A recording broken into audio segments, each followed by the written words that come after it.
The Ostara Project is the brainchild of co-leaders pianist Amanda Tossoff and bassist Jodi Proznick, and it is a powerhouse supergroup featuring a few of Canada's premier musicians like Alison Au, Jocelyn Gould, Joanna Majoko, Rachel Thierren, Sana Kodura, Amanda Tossoff, of course, and Jodi Proznick on the bass. They are all outstanding artists, band leaders, and composers in their own right. The album features lush arrangements that arise from the fruitful collaboration from these outstanding artists.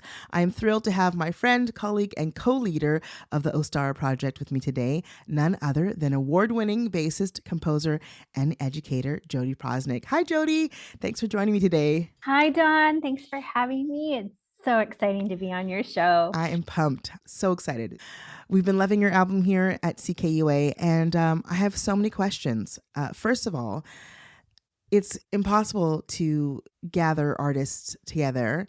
How did you make this collaboration possible? How did you kind of curate the people that you wanted to work with?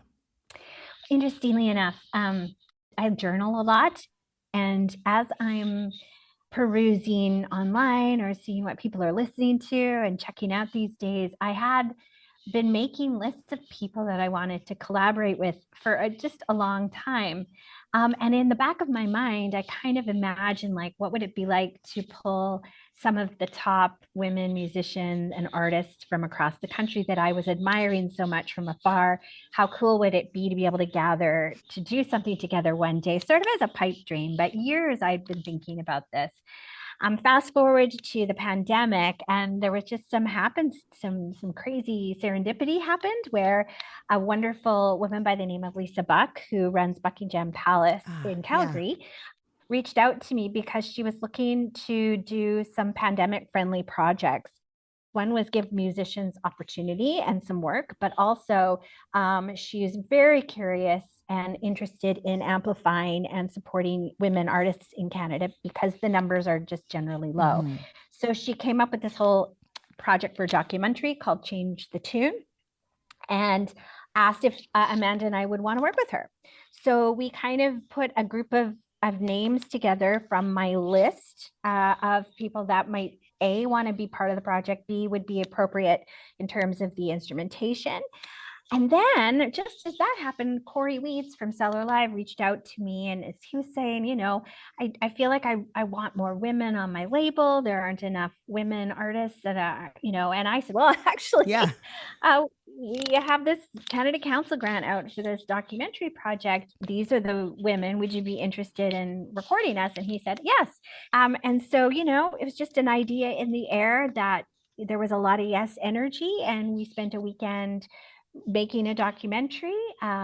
We did a couple gigs, a concert together, recorded in the studio. And it was such a powerful weekend that we felt like we wanted to keep it going, mainly because it was just a really good band. Yeah. You have great composers, great arrangers.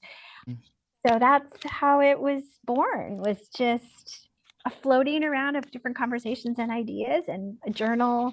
And Amanda and I had been journaling about dreams together because we work together all the time. And here we go. Incredible. So exciting.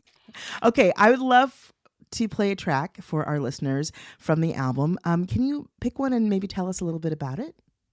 Ooh. Which one should we play? Well, I mean, we could do mine, which is Storms and Oceans.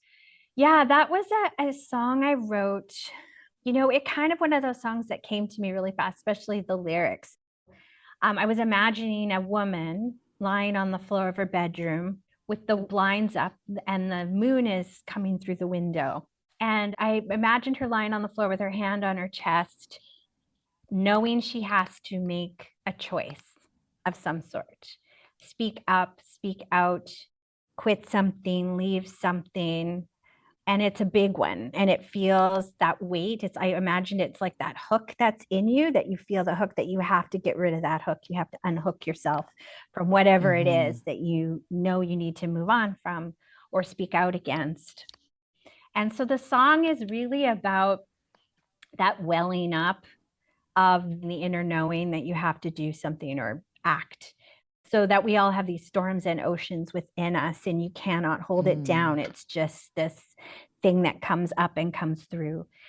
Yeah. And sometimes it's very personal, like maybe leaving a relationship or moving or leaving a job, or but it could also be bigger systemic, speaking out publicly against something or being a whistleblower. I mean, it happens in all kinds of ways. So the song is about that. And then we have the big storm at the end. The big drum solo is the storm, that explosion. Yeah, incredible. So poetic, so beautiful. Thank you so much, Jodi, for chatting with me today. I really appreciate it. Thank you for having me, sweet friend, and congratulations on being so awesome. Likewise, the feeling is mutual. From the album The Ostara Project, this is Storms and Oceans. You just heard the fabulous Jodi Proznick.